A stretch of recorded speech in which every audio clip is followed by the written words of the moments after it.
ছেলের সাইকেলের চাক্কা ভেঙে ও ছাদের থেকে নিচে ফেলে দিছে, তো ওইটাই হচ্ছে এখন ওর মনে পড়ছে। তো এই দেখি ও ছাদের থেকে হঠাৎ করে নিচে এসে সাইকেলের চাক্কাটা খুঁজতেছে, তো ওর মনে আছে যে ও নিচে ফেঁকছে। তো তারপরে ও খুঁজে পাচ্তেছিল না, আমি তো বুঝতে পারছি ও সাইকেলের চাকা নিতেই আবার আসছে। তো মাশাল্লাহ আমার ছেলের জ্ঞান শক্তি অনেক, কারণ ওই এই সাইকেলের চাকাটা প্রায় 4-5 দিন আগে নিচে মারছে, তো ওইটাই ওর এখনও মনে আছে। তো খুঁজে পাচ্ছিল না, তাই আমি হচ্ছে ওকে বের করে দিলাম, কারণ আমি হচ্ছে বাইরে ঝাড়ু দিয়ে উপর উঠিয়ে রাখছিলাম। তো ওটা দেওয়ার সাথে সাথে দৌড়ে ছাদে চলে আসছে। ওর এত বুদ্ধি, ও যেমন হচ্ছে চঞ্চল আর দুষ্টু, মানে ওর বুদ্ধিও অনেক, আবার ওর মায়াও অনেক। ও অল্পতেই মানে একটু কারো আমার হাত কেটে গেলে বা ই করলে ও কান্না করে দেয়, বা ওর একটু পা কেটে দিলে ও ভীতু হয়ে যায়, এমন অনেক, মানে ওর অনেক কি। তো মা ছেলে একটু ঘুম থেকে উঠে নাস্তা পানি করে একটু হাঁটাহাঁটি করতেছিলাম ছাদে এসে। তো এই যে দেখেন ঘাস, এই গাছটা ভরা সিম, পাতা থেকে বেশি হচ্ছে এই গাছটা সিম দিয়ে ভরা। এই গাছটা হচ্ছে পুরোনো গাছ, একটা গাছটা হচ্ছে একদমই মরা, মানে মরা গাছের থেকে এত সিম আসছে মাশাআল্লাহ, আলহামদুলিল্লাহ, মানে দেখলেও নজর না লাগুক। তো ছাদ থেকে ঘোরাঘুরি করে এসে নাস্তা খেয়ে যে হাঁড়ি পাতিলগুলো আদোয়া হয়েছিল সবগুলো এখন ধুয়ে নিব। তো ভালোই পাতিল বের হয়েছিল, কারণ তরকারি ছিল, ওইগুলো শেষ করে এখন তো আমি করলাম। আর হচ্ছে তেল শেষ হয়ে গেছিলো, তেল এনে তেলটা বোতলে ঢেলে নিলাম। আটাও শেষ হয়ে গেছে, তো আটার ডিবাটা ধুয়ে নিব। তো সংসারে তো কাজের কোনো অভাব নাই। এই যে তেলের বোতলটা ঢালার পরে আর আমি হচ্ছে যখন তেলের বোতলটা দেখি একটু তেল হয়ে গেছে, তো সাবান দিয়ে ধুয়ে নিই, উপর থেকে ক্যাপটা ভালো করে লাগিয়ে ধুয়ে নিই। তাহলে আর কি হয়, যখন আমি তেলের বোতলটা ধরি আমার হাত তেল চিটে হয় না। আর আমার তেল চিটচিটে আমার অনেক বিরক্ত লাগে, যদি আমি কিছু ধরার পরে ওইটা হচ্ছে তেল কাজটা লেগে থাকে, তো সব থেকে বেশি বিরক্ত লাগে আমার। তো আমি কয়েকদিন পরই হচ্ছে এইটা হচ্ছে ধুয়ে ফেলি এভাবে। আটা যেহেতু শেষ হয়ে গেছে, তো আটার বয়মটাও ভালো করে ধুয়ে এখন আমি হচ্ছে মুছে নিতেছি, কারণ আটার ডিব্বাটা মুছে আমি ভালো করে তারপরে আটা ঢেলে নিব ময়দা। তো ময়দাও শেষ হয়ে গেছিলো, ময়দা নিয়ে আসলাম। আর আমার তো ময়দা এখন ভালোই ময়দার প্রয়োজন হয়, সপ্তাহে 3 কেজি তো লাগেই। ছেলে পরোটা পছন্দ করে অনেক, কিছু না খেলে খিদে লাগলে বলবে নাস্তা বানিয়ে দাও, মানে পরোটা বানিয়ে দিতে হয়। তো সবসময় এই যে আটা এনে রেখে দিতে হয়। তারপরে ছেলের জন্য একটা মুরগি আনাইছি।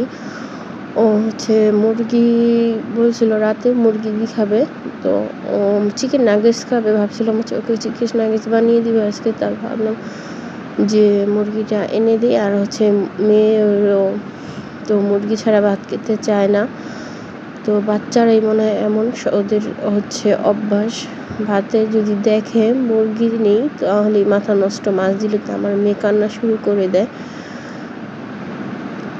মুরগিটা হচ্ছে ড্রেসিং করে নিয়ে আসছে, তাই আমার হচ্ছে, আর মুরগিটা যেহেতু একটু বড়ই ছিল বোঝা যাচ্ছে না, তাও ভারী ছিল। আর আমি কেন জানি আজকে চামড়াটা খুলতে গিয়ে অনেক বিরক্ত হয়ে গেছিলাম, ছিঁড়তে টানতে ছিঁড়েই গেছে চামড়া।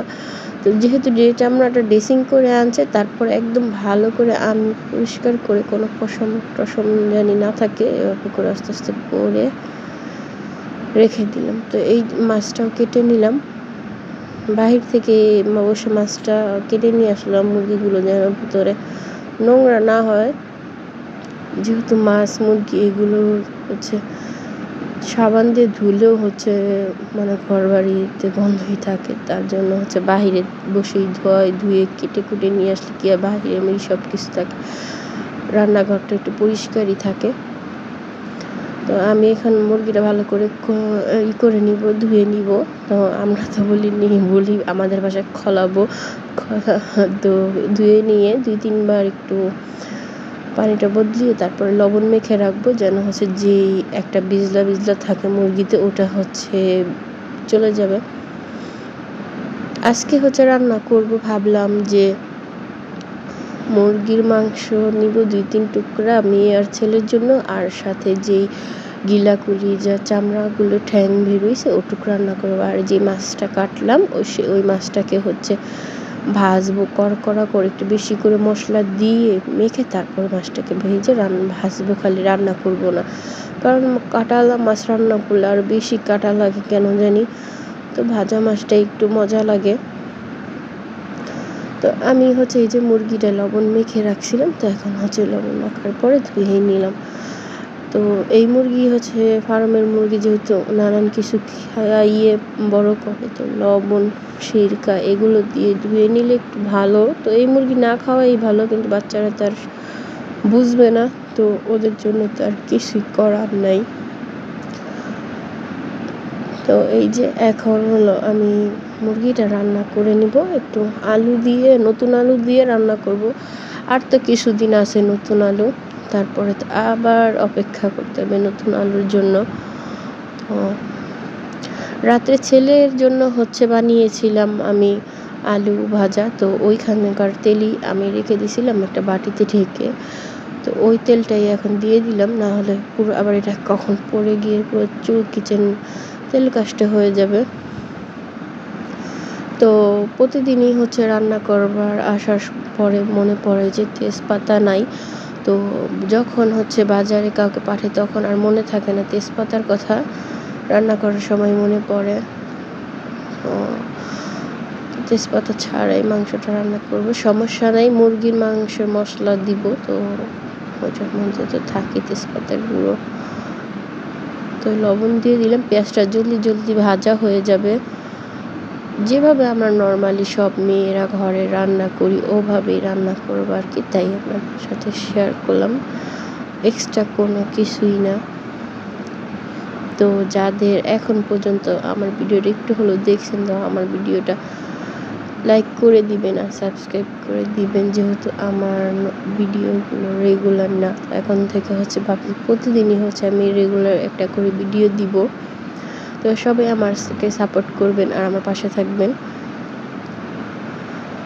এই যে আমি একটু তেল একদম কম হয়ে গেছিলো, তারপর আমি তেল দিয়ে মশলাটাকে ভালো করে কষানোর পরে একদম তেল উঠে গেছে। এখন আলুগুলো দিয়ে দিলাম, যেহেতু নতুন আলু হচ্ছে ফার্মের মুরগি সিদ্ধ হয়ে যায় জলদি, আলুটাই যেন শক্ত থাকে, তার জন্য আমি আলুটা আগে ভালো কষিয়ে নিলাম। কারণ মুরগিটা হচ্ছে মুরগির যে পানি বের হবে সেটা দিয়েই রান্না করব কষিয়ে, এক্সট্রা বেশি পানি দিব না, তাহলে আবার আলুটা কাঁচা থেকে যেতে পারে। এই জন্য আমি হচ্ছে আলুটাকে দিয়ে যে কষিয়ে নিলাম, মাংসের আগেই আলুটা সুন্দর করে কষিয়ে নেওয়ার পর এখন আমি যেইটুকু মাংস মানে চামড়া টামড়া দিয়ে দিব, দিয়ে ভালো করে এখন আবার একটু কষিয়ে নিব। তো ছেলে আর মেয়ের জন্য একটা রান দিছি, 2-3 টুকরো মাংস দিছি। তো এই তো বুকের মাংসটুকু ছোটো করে টুকরা করে রেখে আর আলাদা একটু মাংস দিয়ে রাখছি, এগুলো ফ্রিজে রেখে দিয়ে আসলাম। বুকের মাংসটা দিয়ে পরে ওদের কিছু বানিয়ে দিব, চিকেন নাগেটস। তো মুরগিটা টষিয়ে নিয়ে তারপরে আমার তরকারিটা হয়ে গেলে আমি মাছটা ভেজে নেব। একটু পর নাড়া দিয়ে দেখতেছিলাম, এই তো মুরগি থেকে অনেক পানি বের হয়েছে, মুরগিটা নরম হয়ে আসছে। তো আমি মাছগুলো নিয়ে এখন হচ্ছে ভালো করে মশলা মাখিয়ে রাখবো, রেখে দিলে হচ্ছে মাছটা কিন্তু খেতে মজা হয়, যে মাছের ভিতরে সব লবণ টবণ ঢুকে। আর যদি আপনি নগদে মাছ মেখে ভাজবেন দেখবেন ওইটার স্বাদ আলাদা, আর মেখে রেখে দিবেন তো ওইটার স্বাদ আলাদা। তো এখন যেহেতু আমার কাছে সময় আছে তার জন্য আমি রেখে দিব মেখে। তো তরকারি হলে হচ্ছে ভাত বসাবো, ততক্ষণ হচ্ছে মাখানো থাক। তো এই ফাঁকে হচ্ছে আমি চিকেনটাকেও নেড়ে দিতেছি। আর শুধু মহিলারাই জানে যে সারা দুপুরবেলা মানুষ দুপুরবেলা কত থাকে, তাড়াহুড়া থাকে, একে রান্না ঘর বাড়ি গুছানো, যারা সব কাজ নিজে একা করে। তো আবার হচ্ছে অনেকগুলো কাপড়ও ভিজাইছি, তো শুকা দিয়ে আসছি। তো শীত আসছে পরে, এই আজকের মতো এত সুন্দর রোদ কখনো উঠে নাই। আজকে রোদ দেখি সকালেই হচ্ছে বালিশ তোশক সব কিছু একদম ছাদে নিয়ে শুকা দিয়ে আসছি। তো রান্না বান্না করে ঘর মুছতে মুছতে আবার ওইগুলো একটু ভালো হবে যখন, যেহেতু ছেলে ছোট মাঝে মধ্যে পানি টানি ফালিয়ে দেয়, কিন্তু ও হচ্ছে বিছানায় প্রস্রাব করে না। ও এদিক দিয়ে আছে, তো মানে এই না, কিন্তু তবুও যদি রোদে দেওয়া হয় বালিশ তোশক, তাহলে দেখবেন ওই বিছানায় শুইতে একটু ভালোই লাগে, নরম নরম। আমার তো অনেক ভালো লাগে, মানে আমার এটা অভ্যাস, কয়দিন পর পরই তোশক বালিশ রোদে দেওয়া। এই যে আমি হলো পানি দিয়ে দিলাম, পানি দেওয়ার পরে তরকারিটা নামানো হয়ে গেছে। আর এখন কিন্তু আমি গোসল করে ফেলছি, কাপড় ধুয়ে ঘর মুছে হচ্ছে মেয়ে এখন গোসল করতে গেছে। ভাবলাম এই ফাঁকে আমি মাছটা ভেজে নিই, ভাত নিতে নিতে সব কিছু ভাজা হয়ে যাবে। তো আমি চুলায় ভাত বসিয়ে দিয়েই হচ্ছে সব কাপড় ধুইছি। তো এই এতক্ষণ টাইমে ভাত হয়ে গেছে, তো আমি কোনো কিছু বসিয়ে দিয়ে ওইটার সাথে ও বসে থাকি না, তো ঝটপট হয়ে যায় এভাবে কাজ আমার কাছে মনে হয়। আর তরকারিটা, এই যে তরকারি ঝোল বেশি রাখি নেই, তো একটু জিরা গুঁড়ো দিয়ে দিলাম, ভাজা জিরে গুঁড়ো। আর এই যে ভাত সব কিছুই হয়ে গেছে। তো আলহামদুলিল্লাহ দুপুরের খাবার ছেলে মেয়েকে নিয়ে অনেক ভালোভাবেই খাওয়া হয়েছে, আল্লাহর কাছে শুকরিয়া। মাছটাকে হলো একটু উল্টিয়ে পাল্টিয়ে দিলাম। তো এই মাছটাতে ছেলে হচ্ছে খেতে পারেনি, মাছটায় অনেক কাটা, মানে এত কাটা খেতেই পারেনি কোনোভাবে। মাছটা ওকে খাওয়ানোর আমার সাহস হয়নি। মাছটা যদি ওর গলায় কাঁটা বেঁধে যায়, কারণ আমি নিজেই হচ্ছে মাছের কাঁটা বেছে খেতে পারি না, ওকে কি খাওয়াবো। তো আর কি মজা করলাম, ওর একটু চিকেন দিয়ে 2-3 লোকমা ভাত খাইছে, আর বেশি ভাত ও খেতেই চায় না, একদমই পাজি। তো মেয়ের জন্য ভাত বেড়ে নিতেছি, মেয়ে বলতেছিল কমাও কমাও ভাত, এত ভাত দিতেছো কেন। মেয়ে ওই যে আমি একটু কমিয়ে বললাম যে কমাইছি, বললে এতটুকু ভাত কেউ কমায়। তো মাঝি একটু মজা করতেছিলাম ওকে, হচ্ছে আমি চামড়ার মধ্যে মাংস খুঁজে পাচ্ছিলাম না, তো ও বলতেছিল বেশি দিও না বেশি দিও না, তো ও তো হচ্ছে ভালো সলিড মাংসের পিস না দিলেও খাবে না। তো ওকে হচ্ছে আমি বেছে বেছে আলু মাংস দিতেছিলাম, ও বলতেছিল 2 পিস আলু দাও আমারে। ও হচ্ছে মুরগির কলিজা অনেক পছন্দ করে, তো মুরগির কলিজার কথা ভুলে গেছিলো হয়তো, পরে যখন আবার করছি তো ও বলতেছিল মুরগির কলিজা দাও। এই তো আমাদের দুপুরের খাবার ছিল। তো আলহামদুলিল্লাহ। তো আপনাদের ভিডিওটা কেমন লাগলো বললেন। তো আমি নর্মালি যেহেতু সারাদিন ঘরেই থাকি আর আমার ছেলে মেয়ে নিয়ে, তো আমার